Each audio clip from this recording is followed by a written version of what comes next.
Bonjour et bienvenue dans l'Officiel Le Mag. Nous sommes aujourd'hui au musée Carnavalet pour découvrir l'exposition du photographe Eugène Atget. Père de la photographie documentaire, Eugène Atget réalise au tournant du XXe siècle un grand état des lieux d'un Paris aujourd'hui disparu. Petits métiers ambulants, commerce d'antan, quai de Seine, rue déserte, jardin silencieux, rien n'échappe à l'œil et à l'appareil d'Eugène Atget. C'est parti!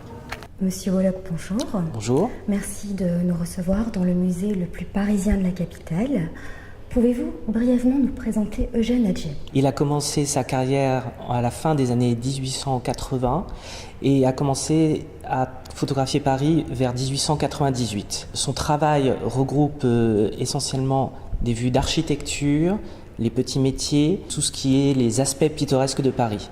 Sa production est très importante puisqu'il travaille de 1898 jusqu'à sa mort et il laisse un héritage incroyable sur un aspect du vieux Paris, loin des expositions universelles et de la modernité de cette époque. Alors Paris est le sujet qui a occupé Atget tout au long de sa carrière. En tant que témoin visuel de Paris, il a réalisé un véritable travail d'historien, précis et systémique. D'où lui vient cette passion pour le Paris d'antan? En fait, c'est assez obscur. D'après son biographe Victorien Sardou, qui était un passionné du vieux Paris, il a commencé à s'intéresser en fait dès la fin des années 1880 à faire des reproductions pour artistes. Notamment des motifs de serrurerie, des motifs de portes, ce genre de choses. Et en fait, de manière systématique, il a commencé à photographier de manière thématique tout ce Paris.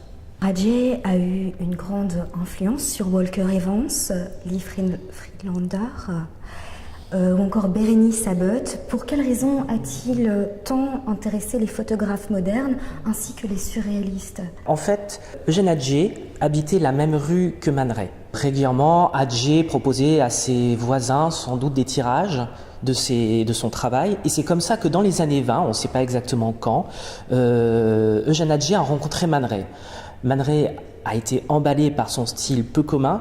Et la sensibilité de la fin de la vie d'Atget correspondait aussi à ses recherches formelles que pouvait faire Man Ray à cette époque-là. Et il décide en 1926 de demander à Eugène Atget de prendre une de ses œuvres pour faire la couverture de la Révolution surréaliste. Eugène Atget donc est d'accord, sauf qu'il ne voudra pas être cité avec les surréalistes parce que pour lui, ces photos ne sont que des documents.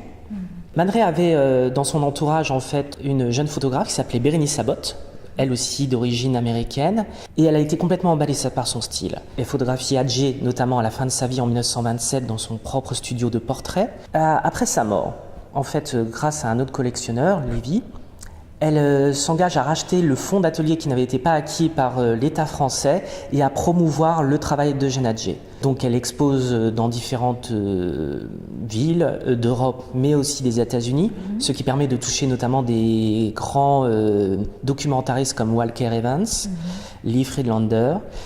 Et par la suite, même l'école de Düsseldorf avec les Becher sont influencés par ce travail qui donne un regard si particulier.